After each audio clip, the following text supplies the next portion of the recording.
1 Kings 15. Abijah becomes king of Judah. Abijah became king of Judah. It was in the 18th year of Jeroboam's rule over Israel. Jeroboam was the son of Nebat. Abijah ruled in Jerusalem for 3 years. His mother's name was Maacah. She was Absalom's daughter. Abijah committed all of the sins his father had committed before him. Abijah didn't follow the Lord his God with all of his heart. He didn't do what King David had done.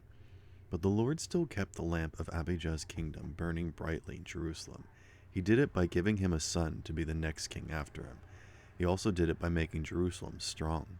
The Lord did those things because of David. David had done what was right in the eyes of the Lord. He had kept all of the Lord's commandments. He had obeyed them all of the days of his life. But he hadn't obeyed the Lord in the case of Uriah the Hittite. There was war between Jeroboam and Abijah's father Rehoboam. The war continued all through Abijah's life. The other events of Abijah's rule are written down. Everything he did is written down. All of those things are written in the official records of the kings of Judah. There was war between Abijah and Jeroboam. Abijah joined the members of his family who had already died. His body was buried in the city of David. His son Asa became the next king after him. Asa becomes king of Judah. Asa became king of Judah. It was in the 20th year that Jeroboam was king of Israel. Asa ruled in Jerusalem for 41 years. His grandmother's name was Maacah. She was Abishalom's daughter. Asa did what was right in the eyes of the Lord. That's what King David had done. Asa threw out of the land the male prostitutes who were at the temples. He got rid of all of the statues of gods his people before him had made. He even removed his grandmother Maacah from her position as queen mother. That's because she had made a pole that was used to worship the goddess Asherah. The Lord hated it. So Asa cut it down. He burned it in the Kidron Valley. Asa didn't remove the high places from Israel, but he committed his whole life completely to the Lord. He and his father had set apart silver, gold, and other articles to the Lord. He brought them into the Lord's temple. There was war between Asa and Baasha, the king of Israel. It lasted the whole time they were kings. Baasha was king of Israel. He marched out against Judah. He built up the walls of Ramah. He did it to keep people from leaving or entering the territory of Asa, the king of Judah. Asa took all of the silver and gold that was left among the treasures of the Lord's temple and his own palace. He put his officials in charge of it. He sent the officials to Ben-Hadad. Ben-Hadad was the king of Aram. He was ruling in Damascus. He was the son of Tabrimon and the grandson of Hezion. "Let's make a peace treaty between us," Asa said. "My father and your father made a peace treaty between them. Now I'm sending you a gift of silver and gold. So break your treaty with Baasha, the king of Israel. Then he'll go back home." Ben-Hadad agreed with King Asa. He sent his army commanders against the towns of Israel. He attacked Ijon, Dan, Abel, Beth, Maacah, and the whole area of Kinnereth, in addition to Naphtali. Baasha heard about it, so he stopped building up Ramah.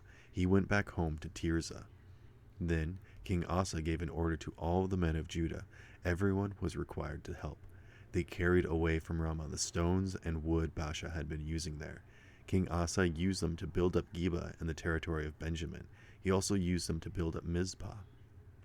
All the other events of Asa's rule are written down. Everything he accomplished is written down. Everything he did and the cities he built are written down. They are written in the official records of the kings of Judah. But when Asa became older, his feet began to give him trouble. He joined the members of his family who had already died. His body was buried in his family tomb. It was in the city of King David. Asa's son Jehoshaphat became the next king after him. Nadab becomes king of Israel. Nadab became king of Israel. It was in the 2nd year that Asa was king of Judah. Nadab ruled over Israel for 2 years. He was the son of Jeroboam. Nadab did what was evil in the sight of the Lord. He lived the way his father had lived. He sinned as his father had sinned. Jeroboam also had caused Israel to commit the same sins. Baasha was from the tribe of Issachar. He was the son of Ahijah.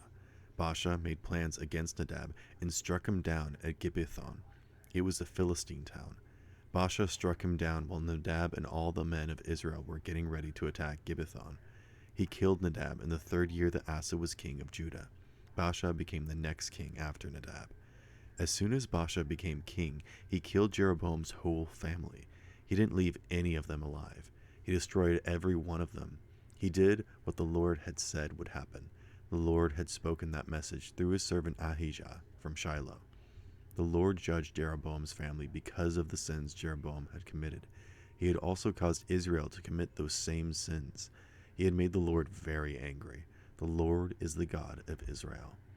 The other events of Nadab's rule are written down. Everything he did is written down. All of those things are written in the official records of the kings of Israel. There was war between Asa and Baasha, the king of Israel.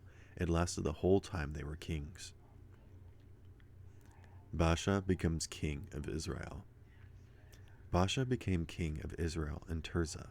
It was in the 3rd year that Asa was king of Judah. Baasha ruled for 24 years. He was the son of Ahijah. Baasha did what was evil in the sight of the Lord. He lived the way Jeroboam had lived. He sinned as Jeroboam had sinned. Jeroboam had also caused Israel to commit the same sins.